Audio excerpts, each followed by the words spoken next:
Dowladda Kenya ayaa ka baxday kiiska dacwadda badda ee kala dhexeeya Soomaaliya, kaasi oo qorshuhu ahaa in maalinta berri uu dhageysigiisu ka bilowdo Maxkamadda Caalamiga ah ee Cadaaladda ee loo soo gaabiyo ICJ, sida uu daabacay wargeyska Daily Nation oo ka mid ah warbaahinta waaweyn ee Kenya ka howlgasha. Wargeyska Daily Nation ayaa qoray inuu arkay dukumeenti ay Kenya u dirtay maxkamadda kuna wargelisay inaanay ka qaybgalaynin dhageysiga dacwadda kadib markii ay hore maxkamaddu u diiday codsiga Kenya ee ahaa in kiiska markii saddexaad dib loo dhigo.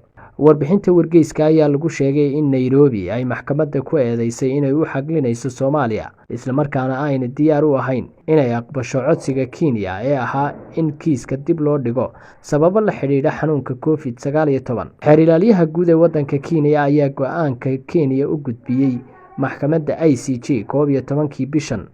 Kenya waxay jeceshahay inay maxkamadda ku wargeliso inayna ka qaybgali doonin dhageysiga dacwadda ee la jadwaleeyay 15 Maaj, ayuu yidhi Xeer Ilaaliye Kihara Karouchi. Kihara Karouchi ayaa warqadda ku sheegay in cudurka COVID-19 dartiis ayna Kenya awood u yeelan inay sidii loo baahnaa ugu diyaargarowdo kiiska, isla markaana cudurku uu yimi markii ay Kenya ay qoratay koox cusub oo qareen ah.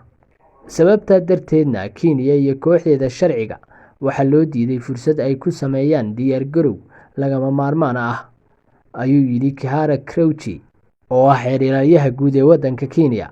Nairobi ayaa sidoo kale qoraalkeeda ku sheegtay in cudurka COVID-19 dartiis miisaaniyaddii dalku ay gaadhay waxyeello weyn, taas oo saameyn ku yeelatay diyaargarowga Kenya ee ah inay kiiska iska difaacdo sida qorshuhu ahaa. Waxay sidoo kale Kenya ka hortimi go'aanka maxkamadda ee ah in kiiska loo dhageysto qaab online ah, taasoo ay sheegtay inayna ku habboonayn kiiska sidan oo kale u cakiran.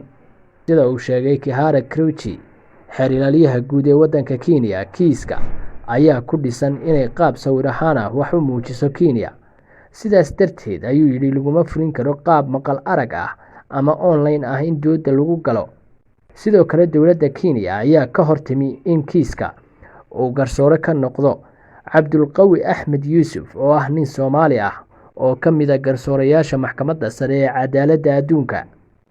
Madax ka soconaysa dowladda federaalka ah ee Soomaaliya oo uu hogaaminayay Ra'iisul Wasaare Ku-xigeenka Soomaaliya Mahdi Maxamed Guuleed ayaa ku sugan magaalada Hague ay ku taallo Maxkamadda Cadaaladda Adduunku, waxaana Soomaaliya ay sheegtay inay guda gashay u diyaargarowgii u dambeeyay ee dacwadda, balse lama oga waxa uu dacwadda ka bedeli doono go'aanka cusub ee Kenya iyo halka ay doodani saldhigan doonto midna.